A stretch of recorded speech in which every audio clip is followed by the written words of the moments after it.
મિત્રો, આ વાર્તા સંપૂર્ણપણે કાલ્પનિક છે અને તેનો ઉદ્દેશ માત્ર મનોરંજન માટે છે. તેનો કોઈ વાસ્તવિક વ્યક્તિ સાથે સંબંધ નથી. નમસ્કાર મિત્રો, મારું નામ કાર્તિક છે અને હું શહેરમાં રહું છું અને એક પ્રાઇવેટ કંપનીમાં કામ કરું છું. મારી ઉંમર 32 વર્ષની છે. એક દિવસ સાંજના લગભગ 6 વાગ્યાના સમયે હું ઓફિસેથી ઘરે જઈ રહ્યો હતો. આજે વરસાદી માહોલ બની ગયો હતો અને સાંજ પણ થઈ ગઈ હતી. હું મારી ટુ વ્હીલ લઈને ઘર તરફ નીકળ્યો હતો. રસ્તામાં ટ્રેનનું ફાટક આવતું હતું. ત્યારે હું ત્યાં પહોંચ્યો અને થોડું આગળ ચાલ્યો ત્યારે મને કંઈક અજીબ નજરે આવ્યું. કોઈ વ્યક્તિ સીધા પેટ પર રેલવે પટ્ટી પર પડીને સૂતી હોય તેવું દેખાયું. તે દ્રશ્ય જોઈને હું એકદમ હેરાન થઈ ગયો. મેં તરત ગાડી રોકી અને નજીકથી જોયું તો ખરેખર કોઈ વ્યક્તિ ટ્રેક પર પડેલી હતી. મારા મનમાં હજારો વિચાર આવ્યા. આ રાત્રિના સમયે કોણ અને કેમ પોતાનું જીવવાનું બંધ કરવાનું નક્કી કરે. ત્યારે મેં દૂરથી ટ્રેનની આવવાનો અવાજ સંભળાયો. ટ્રેન ઝડપથી આવી રહી હતી. મેં એક પળ પણ ગુમાવ્યું નહીં. ગાડી મૂકીને દોડી પડ્યો. હું તે વ્યક્તિની પાસે પહોંચ્યો. તેનો હાથ પકડીને ઝડપથી તેને બાજુ પર ખેંચી કાઢી. એ જ પળે ટ્રેન ઝડપથી પસાર થઈ ગઈ. જો હું થોડી સેકન્ડ મોડો પડ્યો હોત તો એ વ્યક્તિએ આખા જીવન માટે બધું છોડી દીધું હોત. મેં એને કસીને પકડી રાખ્યો હતો અને એ મોટી કડક અવાજમાં બોલી રહી હતી, મને છોડી ગયો, મને છોડો. એ અવાજ નારીનો હતો. મારું હૈયું એકસાથે ઊંચું થઈ ગયું. તે યુવતી પોતે આત્મહત્યા કરવાનો પ્રયાસ કરીને ટ્રેક પર પડેલી હતી. તેનો ગભરાયેલો અવાજ સાંભળીને હું વધુ ગભરાઈ ગયો. હું એને છોડી શકતો નહોતો કારણ કે તે ફરીથી ટ્રેક તરફ દોડવાની કોશિશ કરી રહી હતી. તેથી મેં એને પોતાની નજીક જ રોકી રાખી અને કોઈ રીતે તેને સમજાવીને મારી ટુ વ્હીલર પાસે લાવ્યો. ત્યાં એક લાઇટનો ખંભો હતો. તેની નીચે મેં એને બેસાડી. હવે મેં ધ્યાનથી તેની સામે જોયું. તે લગભગ 28-29 વર્ષની છોકરી હશે. તે ખૂબ જ સુંદર, પણ તેની આંખોમાં ડર, દુઃખ અને તીવ્ર પીડા દેખાતી હતી. તે કાપતી અને સતત રડી રહી હતી. એની હાલત જોઈને મારું હૃદય પીગળવા લાગ્યું. મેં બેગમાંથી પાણીની બોટલ કાઢીને તેને આપી. મેં હજી સુધી તેનો હાથ છોડ્યો નહોતો. મને ડર હતો કે તે ફરીથી ભાગીને દૂર જાય અને કંઈ ખોટું થાય. થોડું પાણી પીધા પછી તે થોડી શાંત થઈ. ધીમા અવાજે મેં તેને પૂછ્યું, તમે આવું પાગલપન કેમ કર્યું? તું મને વાત કર, શું થયું છે? કદાચ હું તમારી મદદ કરી શકું. તે રડતા રડતા પોતાની વાત કહેવા લાગી. તેનું નામ સોનાલી હતું. તેને કહેવાનું શરૂ કર્યું કે તે નજીકના ગામમાં રહે છે. તેના પિતા અને બાળપણમાં જ ગુજરી ગયા હતા અને તે માતા સાથે રહેતી હતી. પરંતુ તેની માતાને ગંભીર બીમારી આવી અને ગયા મહિને તેનું પણ મૃત્યુ થયું. તે હવે સંપૂર્ણપણે એકલી રહી ગઈ હતી. ગામના કેટલાક છોકરાઓ તેને સતત ત્રાસ આપે છે. તેનું સન્માન ભંગ કરે છે. તે રોજ એમના હુમલાઓથી બચવા પ્રયત્ન કરતી, પણ હવે આ બધું રોજનું બની ગયું હતું. આજે સાંજે પણ બધા તેના ઘરે આવી ગયા અને તેથી ડરીને તે ઘરમાંથી ભાગી પડી અને નિરાશાના વર્તનમાં રેલવે ટ્રેક પર જઈને સૂઈ ગઈ અને આત્મહત્યા કરવાનું નક્કી કરી બેઠી. મારી પાસે હવે કંઈ બાકી નથી, તે બોલી રહી હતી. મારી પાછળ કે આગળ કોઈ નથી. શું આ સમાજ મને જીવવા દેશે? તેના એવા શબ્દો સાંભળીને મારું દિલ તૂટી પડ્યું. તેની આંખોની પીડા અને નિરાશાએ મને ગભરાવી નાખ્યો. મેં ખિસ્સામાંથી રૂમાલ કાઢી એના હાથમાં આપ્યો અને આંસુ લૂછવાનું કહ્યું અને બોલ્યો, સોનાલી, તું એકલી નથી. આજથી હું તારી સાથે છું. આજે પણ આ દુનિયામાં ઇન્સાનિયત જીવે છે. તું મારા ઘરે ચાલ, તું ડરીશ નહીં. મારા માતા પિતા ખૂબ સારા છે. હું તેના તરફ પ્રેમ અને વિશ્વાસથી જોઈ રહ્યો હતો. જીવન બચાવવું કાંઈ ઘડીકનું કામ નથી, એ આખા જીવનની જવાબદારી બની જાય છે. આ પહોંચથી મને લાગ્યું કે સોનાલીનું જીવન ફરીથી શરૂ થાય અને કદાચ એ જ મારું ધ્યેય હોવું જોઈએ.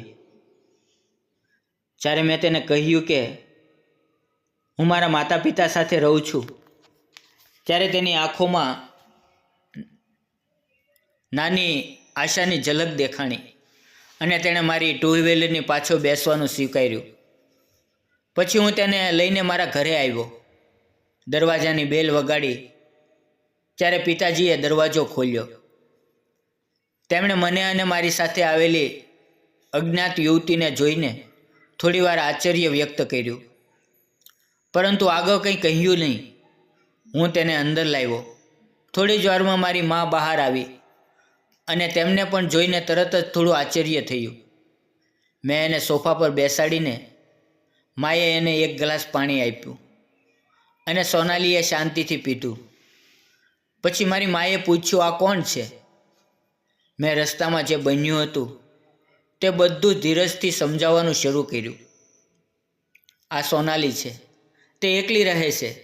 ગામના કેટલાક ગુંડાઓ તેના પર દબાણ અને બળજબરી કરવાની કોશિશો કરે છે. આજે તેઓ ફરી આવી ગયા અને બહુ ત્રાસ આપ્યો. અંતે તે ભાગીને ટ્રેક પર જઈને રોજ માટે પોતાના જીવનનો અંત કરવાનું નક્કી કરી બેઠી. ત્યારે અચાનક હું ત્યાં પહોંચ્યો અને તેની જાન બચાવી. ફરી વખત આવી વાત સાંભળીને સોનાલી ફૂટ ફૂટ રડવા લાગી. એની હાલત જોઈને માની આંખોમાં પણ આંસુ આવી ગયા. માએ તેના માથા પર પ્રેમથી હાથ રાખીને કહ્યું, દીકરી, રડીશ નહીં. અમે બધું સંભાળી લઈશું. તું જરા પણ ચિંતા ન કર. ભલે જિંદગી કેટલી મુશ્કેલ હોય, આત્મહત્યા તેનો ઉકેલ નથી. જીવો અને જીવવાનું માન રાખો. પિતાજીએ પણ નજીક આવીને એને હિંમત આપી અને ભરોસો આપ્યો કે અમારા ઘરમાં તે સુરક્ષિત છે અને અમે તેને દીકરીની જેમ પ્રેમ કરશું. મા પિતાએ એકસાથે કહ્યું, તું જ્યાં સુધી ઈચ્છા ત્યાં સુધી અહીંયા રહી શકા છો. આ ઘર હવે તારું છે. સોનાલીની આંખોમાં પ્રેમના આંસુ આવી ગયા. મારી મા પ્રેમથી બોલી, હવે તમે બંને હાથ મોઢું ધોઈ લ્યો અને જમી લ્યો. મેં તેને બાથરૂમ બતાવ્યું. તે ફ્રેશ થઈને અને પછી અમે બધા સાથે બેસીને ગરમા ગરમ ભોજન કર્યું. માએ બધા માટે ભાત શાક ગરમા ગરમ લઈને આવી. મેં જોયું કે સોનાલી સાવ ધીમે ધીમે ખાઈ રહી હતી અને ખૂબ શરમાતી હતી. એ જોઈને માએ હસીને કહ્યું, આ ઘર હવે તારું છે. અહીંનો દરેક સભ્ય તારો પોતાનો છે. જરા પણ શરમ રાખ્યા વગર પેટ ભરીને જમી લે અને તારે જે જોઈએ તે જાતે જ લઈ લેજે. માની વાત સાંભળીને તેના ચહેરા પર શાંતિ અને ખુશી નજરે આવી. ભોજન પૂરું થયા પછી ઘર મોટું અને વ્યવસ્થિત હોવાથી માએ તેને એક અલગ રૂમ આપી દીધો અને ત્યાં ખાટલો ઢાળી દીધો એટલે તે આરામથી સૂઈ શકે. પછી હું તેને સૂવાનું કહી મારા રૂમમાં જતો રહ્યો. તે પોતાના રૂમમાં ગઈ અને ઊંઘી ગઈ. બીજી સવારે તે વહેલા ઉઠીને મા સાથે ઘરના કામમાં મદદ કરતી દેખાય. તે માને રસોડામાં મદદ કરતી, કપડાં ધોવાનું કામ કરતી. તે વધારે બોલતી નહોતી, પરંતુ તેને કામ પ્રત્યેની સમજણ સાથે દેખાતી હતી. થોડા સમય પછી તે મારી માટે પૌવા બનાવીને લાવી. હવે મારે ઓફિસ જવાનો સમય થઈ ગયો હતો. મારું ટિફિન કાયમ માટે માએ પહેલેથી જ તૈયાર રાખ્યું હતું. હું તૈયાર થઈ ગયો, પણ મારો મોબાઈલ ઘરમાં જ રહી ગયો. થોડી જ વારમાં સોનાલી મારો ફોન દેવા માટે ગેટ ઉપર આવી. ત્યારે પ્રથમ વખત અમારી આંખો એક થઈ અને તે સમયે હું એનું રૂપ સારી રીતે જોઈ શક્યો. રાતના અંધારા હેઠળ જે અધૂરું દેખાતું હતું એ હવે ગોરો રંગ, પાતળું શરીર અને નરમ ચહેરો જેવી પરીબરીને સામે આવી. તેનું રૂપ મને બહુ ગમ્યું. હું ઓફિસ પહોંચ્યો પણ મન એકદમ શાંત નહોતું. તેનો ચહેરો સતત મારી આંખોમાં ફરતો હતો. દિવસ વીત્યો અને સાંજે જ્યારે હું ઘરે પાછો ફર્યો ત્યારે તે મને રસોડામાં માની મદદ કરતી જોવા મળી. એક દિવસે મા હસીને કહી રહી હતી, સોનાલીના આવવાથી મારા કામમાં બહુ મદદ થઈ ગઈ છે.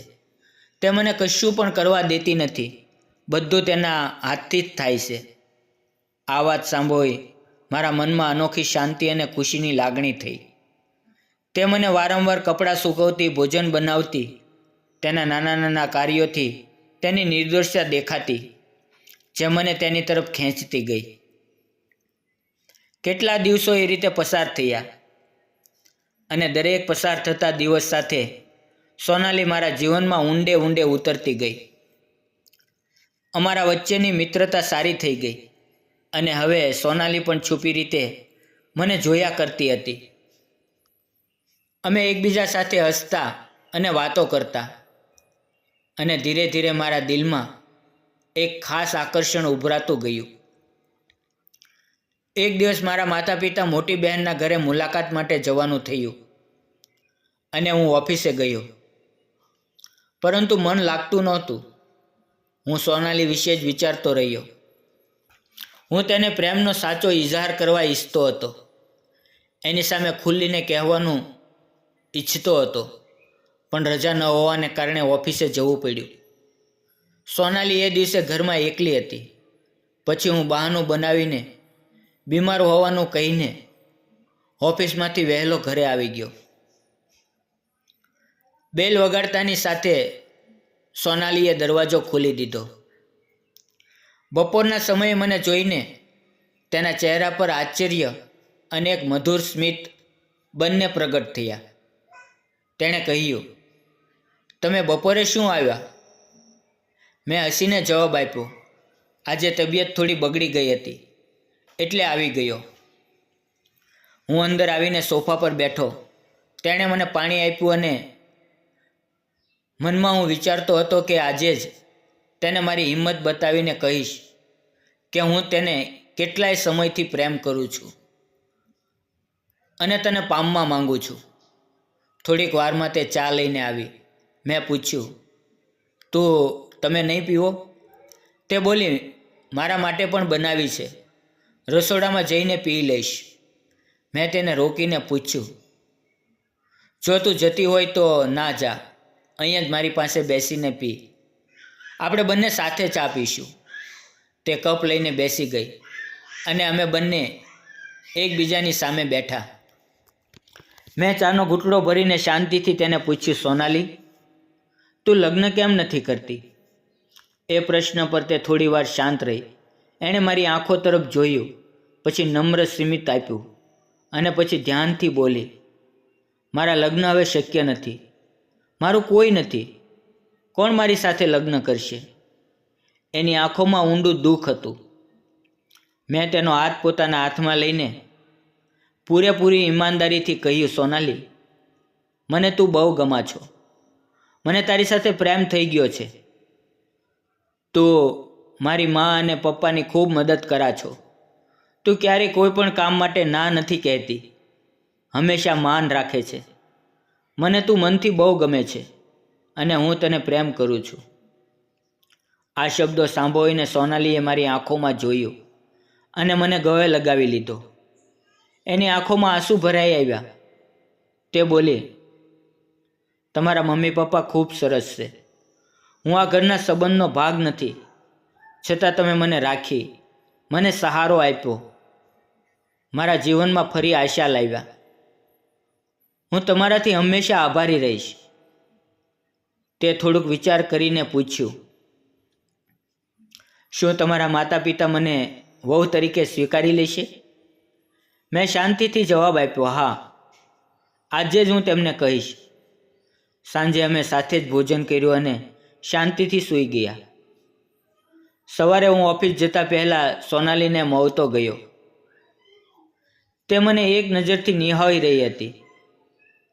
સાંજે જ્યારે હું ઘરે ફર્યો તો મારા માતા પિતા ઘરે પાછા આવી ચૂક્યા હતા. ભોજન કરતાં કરતાં મેં શાંતિથી માને અને પિતાને કહ્યું, માં, પપ્પા, મારે તમારી સાથે થોડી મહત્ત્વની વાત કરવી છે. તેણે હસીને કહ્યું, હા બોલ બેટા. મેં ધીમેથી કહ્યું, મને સોનાલી બહુ ગમે છે. હું તેની સાથે સાચો પ્રેમ કરું છું. તે પણ મને દિલથી માન આપે છે, ઘરકામ કરે છે અને તમારી સેવા કરે છે. જો તમે એને વહુ તરીકે સ્વીકારશો તો હું તેની સાથે વિવાહ કરવા માંગુ છું. મારી વાત સાંભળી મા અને પપ્પા એકબીજા તરફ જોઈને સ્મિત કર્યું. મા બોલી, સોનાલી દ્વારા અમારા ઘરમાં લક્ષ્મી આવી છે. તેના આવવાથી અમારા ઘરમાં સુખ અને શાંતિ આવી છે. અમને તે વહુ તરીકે ખૂબ ગમે છે. આ સાંભળીને હું અને સોનાલી બંને આનંદથી ઝૂમ્યા. થોડા જ દિવસમાં અમારા વિવાહની તૈયારી થઈ અને લગ્ન નક્કી થઈ ગયા. લગ્નના દિવસે અમે ખૂબ ખુશ હતા. સોનાલીની આંખોમાં આનંદના આંસુ આવી રહ્યા હતા. લગ્ન પછી અમે માતા પિતાના આશીર્વાદ લીધા અને અમારા દેવી દેવતાઓના દર્શન કર્યા. હવે અમારા લગ્નને 2 વર્ષ થઈ ગયા છે અને અમારી પાસે એક લાડકી નાની દીકરી છે. અમારું જીવન ખુશી અને પ્રેમથી ભરેલું છે. અમે એકબીજા પર વિશ્વાસ રાખીએ છીએ અને એકબીજાની સાથે રહેવાનું અને સાથ આપવાનું જાણીએ છીએ. મિત્રો, મારી અને સોનાલીની આ પ્રેમ કથા તમને કેવી લાગી તે જણાવશો. આ ફક્ત એક લવ સ્ટોરી નથી. જીવનમાં પૈસા, સફળતા કે સન્માન જેટલું પણ હોય, પણ સાચી કિંમત એ જ છે કે કોણ આપણા માટે સમય આપે છે, કોણ આપણી ચિંતા કરે અને કોણ મુશ્કેલીમાં સાથ આપે.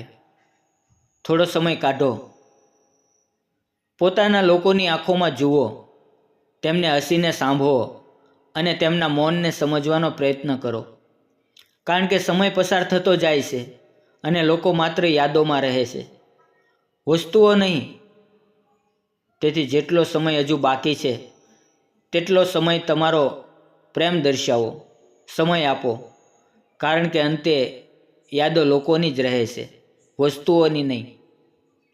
જો તમને આ વિડીયો ગમ્યો હોય તો લાઈક કરો અને ચેનલને સબસ્ક્રાઈબ કરવાનું ભૂલશો નહીં.